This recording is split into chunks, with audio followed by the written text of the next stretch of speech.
Hi, Paul Ryan from Ryan Tunes. Last session I played that Sue's verse live, and what I'd like to do today is take a look at that just a little bit closer. I mentioned that eventually what we're trying to do is get into the studio with a ghost track, and that ghost track is basically a blueprint for the song we're going to do. It includes all the measures. The time is exactly the way your final time goes. So it's going to include all the measures. So you're going to want to know your introduction, your extro, maybe a break, and also fills. Now fills are going to normally play within the measures that are in the song naturally, but sometimes they go outside the box as well. What I'm going to do now is just play on tape that verse that I played live last session. Sue's song, or Sue's verse, let's call it. The only difference here is I'm slowing it down a little bit because it allows me to illustrate how the fills will work later on.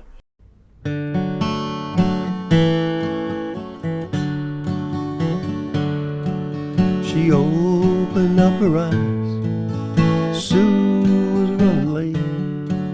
Her curfew had passed an hour ago.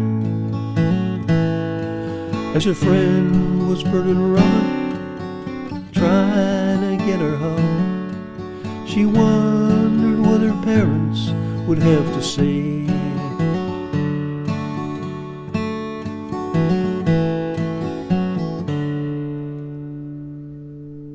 Sounds a lot like just a regular singer-songwriter approach, doesn't it? One thing I will mention is, as much as I love these Zoom recorders, we're still not at studio quality, okay? Just to mention that. Now I'm going to play the same exact verse, and you're going to hear the same tracks that I just played, but this time with some fills. She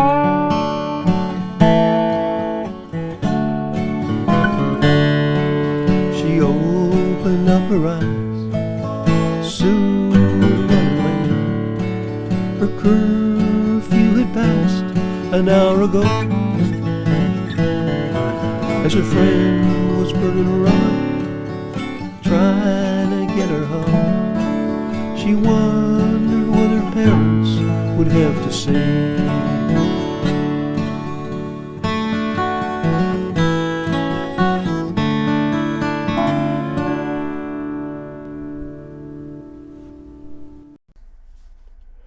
Okay, and now I'm going to play only the fills, none of the original vocal or instrumentation.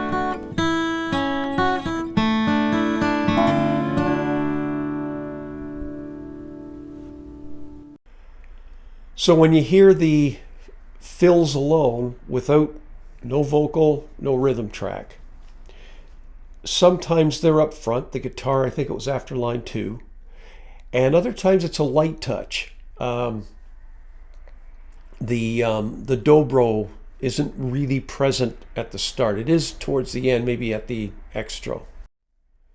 So now I'm pretty much aware of what I want to do with regard to polishing. I've worked these fills in, I know where I want them. I'm working towards that ghost track, that blueprint that I'm going to do in the studio.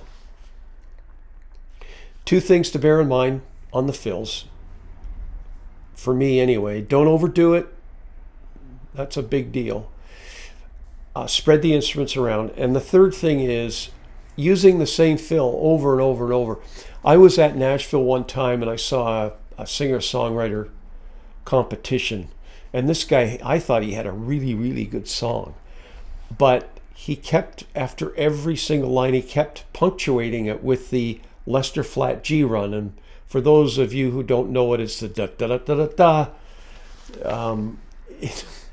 It's used commonly. I use it all the time, but not over and over and over in a song. So it was just a little bit too much. It had its place. So what we're going to do now is move on. We're finished the polishing phase, but in honesty, this area could have its own Creative Depot series. There's just so much in it. It's much like songwriting or in the studio. I've spent 2 sessions on it. I could easily have spent 10 without any problem, because there's a lot of little nuances that people use, and a lot of it's kind of gut feel. Some of it is, I think, teachable, some of it isn't. But anyway, I spent 2 sessions on it. I hope that's sufficient to give an idea. It is an important area.